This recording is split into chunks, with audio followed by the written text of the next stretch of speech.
Is this video just an excuse for me to stop feeling guilty and finally unhaul some books? Possibly, definitely. I have pulled, how many? An unknown number. I think I shot for 10 and then I just found a few more that I was like, oh yeah, I should include those. So who knows, maybe I'll hate myself next year whenever I am looking back at this video at how many books that I'm including in here. Because there's no way I'm probably gonna get to all of these, but isn't that the point? Isn't that the whole point of this? That like, if I haven't read these in the next year, I'm probably not going to.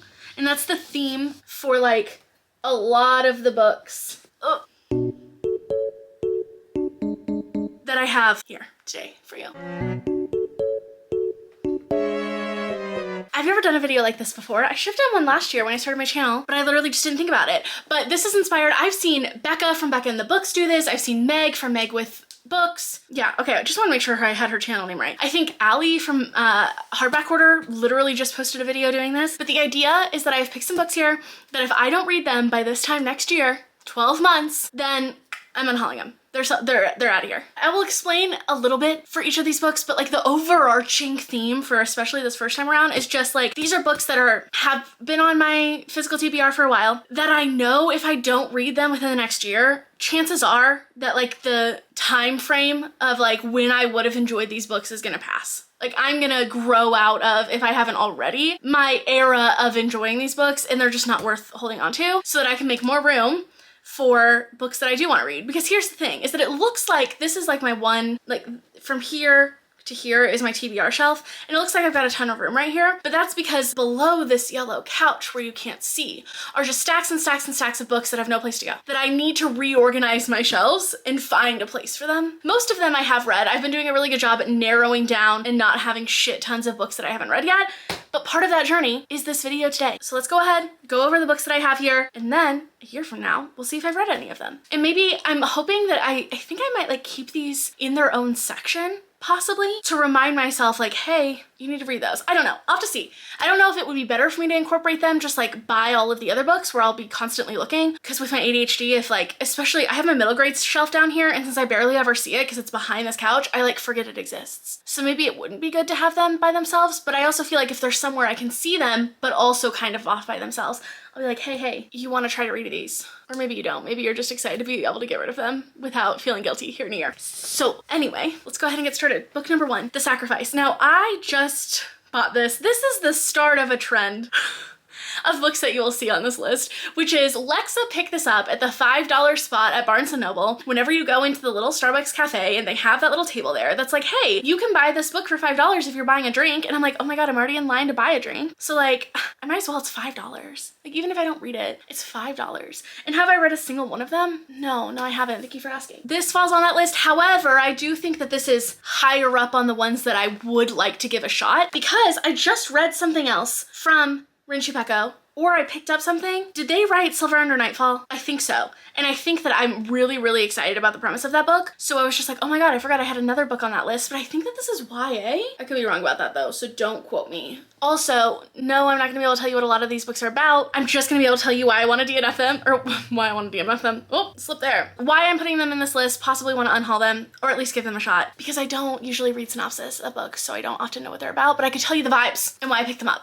Okay, and the vibes of this were good and looked interesting, and I was like, oh my God, that's like the most interesting book that I've seen in this $5 hotspot. Hell yes, I'm getting this. But then there's also the Mary Shelley Club, which I picked up, the $5 hotspot. 14 Ways to Die, which I picked up for the $5 hotspot. Lock the Doors, which I picked up from the $5 hotspot. I don't know if it's called a hotspot. That's what I'm calling it. Yeah, so that's a lot. That is 4 books here that I am putting on this list, because if I do not read them in the next year, I'm not going to prioritize them. I'm not going to read them. Let's be honest here. These, I believe, are mystery thriller books. And actually, now that I'm saying this, I think I started this one. I did. Look at this. Haha. When I first moved back to Missouri, I started this book. I read this much. And it was good, but clearly I didn't finish it. I wasn't really in my reading era at that point, so you can't really blame the book. It's not like I DNF'd it because I wasn't having a good time. I just wasn't reading yet. I hadn't fallen back in love with reading, and let's be honest here, it probably wasn't this book that was gonna do it. But by that same author, I remembered being like, oh, okay, this was kind of a vibe. And then I saw this book by that author, Lock the Doors, and I was like, oh, okay, A New Home, A Perfect Family, A Deadly Secret, fine. This was 1 killer, 13 victims, 1 million views. I think it had to do with like social media and going viral or something, and then someone started killing people. That is not a good synopsis of that book. But here's the thing is I'm like looking on the back of these and they're like all $10.99. This one would have been $11.99. So like for the price that I paid for 4 books, I could have just picked up like 2 of my favorites, you know? And I'm better about not falling into that trap now. But I wasn't when I bought these, so they're going into this list. If I had to guess, I would say I'm most likely out of the 4 to read this one. There's a good chance these are gonna get unhauled. This one is, if you don't read it now, you're probably not going to read it, but I am interested, but with an asterisk. It's hard for me to say that word. I've discovered that a lot this last week. Ready Player One. I am interested in this. I think it's gonna be good. I think if I read it, I would really like it. The only thing is, I feel like there's something with this author. I feel like I watched a video where someone was saying something problematic with this author, but don't quote me on that, I don't know. The main thing is that I've heard that the sequels to this are god-awful, so I would just have to go in knowing that I'm gonna like read this and then be done, but I could also just watch the movie, you know, and maybe I would like that more. Let me know. If you've read this / watched the movie, what should I do? Is it worth reading, knowing that I probably won't read the rest of them? Or should I just watch the movie and call it good? This one I'm putting on here as more of like a challenge. Like I'm not eager to unhaul this, but there's something about this author that I keep picking up her books because in my mind, I'm like, oh, I love her. Alex E. Harrow, I love her books. I've never read any of them. I've purchased a lot of them. I've been interested in a lot of them, but I've never read a single one. So, The 10,000 Doors of January. This was one of my first books that I think I bought from her, this and The Once and Future Witches, I believe. And I think that this is going to give me a good look into like whether she is actually my vibe or whether I've just told myself in my mind she's my vibe because she writes books that sound appealing to me. I've heard mixed reviews from people on this. Some people love it, some people don't. I think that the plot is a little meandering and it's not as fantasy heavy as people thought it was gonna be, maybe. But I think we're talking about a girl, January, who can use a bunch of doors that she's discovered to escape into other worlds. Maybe, but I don't know. I just need to read an Alex E. Harrow book, finally, for once and for all. Listen, also, I keep trying to get my camera to not do this weird thing where it's like focusing and unfocusing on my hands at all points in time. It doesn't want to. Hopefully I fixed it now. So sorry if it was annoying for this first part of the video. Hopefully this is better. This next one, I love this author, but if I'm being honest, if I don't read this soon, it's not gonna be something I wanna read, and that's Radio Silence. I've heard incredible things about this from Alice Oseman. I love Heartstopper. I really liked Loveless, and I think that this could be a novel from them that I really enjoy, but I know that I just need some motivation to actually pick it up because the longer I wait, the more it's gonna not, I'm getting out of my contemporary YA era, and I'm gonna be fully out of it if I'm not already kind of fully out of it here soon, so I need to prioritize this, or it's not gonna happen, or it's gonna be too late and then I'm gonna go to read it and I'm gonna wish that I had read it years ago. These next few are romance books that I need to read, or I just need to give up on them because I'm not giving up on all of my romance. I still got a stack of romance here, but if I'm gonna have romance books here, I want them to be that I own them and they're on my physical TBR for a very specific reason, because I think that I could actually love them, not just because I picked them up when I thought I could be in my romance era for one reason or another. This one I picked up because I thought I could be in my romance era and I loved the idea of reading from fat characters. This was like when I first got back into reading and I was so used to teenage Lexa looking through Barnes & Noble and not seeing a single fat character on any book.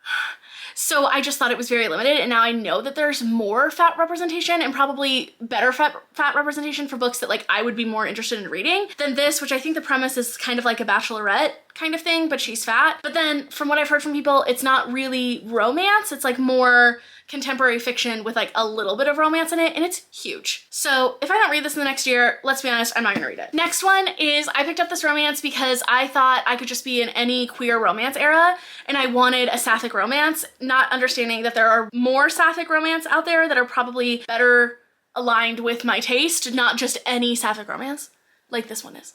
Count Your Lucky Stars by Alexandria Bellafour. Bellafour. I've heard mixed things. In fact, I've actually heard that it's like not that great. So I need to read it or be done. This next one, if you watched my video where I read another book from authors that I've hated in the past, you'll know that I gave the second book in the series a shot. And listen, I said that I was done with the series and I thought that this author wasn't gonna work for me, but a couple of you in the comments convinced me. Kind of like people in the comments convinced me that if I didn't like Chloe Brown, I should read one of these other books. You convinced me if I didn't like the other book that I should read this one. So fine. Hopefully I'll give this third one a shot, but I've got to do it within the next year or I've got to be done. Because Chloe Brown didn't work for me. What was the other girl? Dani Brown.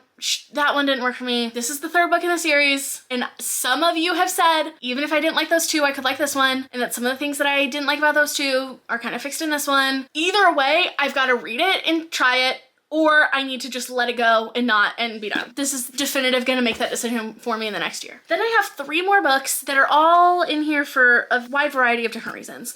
The Road, I believe that this is like a classic apocalypse dad walking with his boy. Here's the thing is I don't think I'm actually gonna like this as much as I thought I was going to. It's a lot of walking, I've heard, which is the #1 thing I hate in books.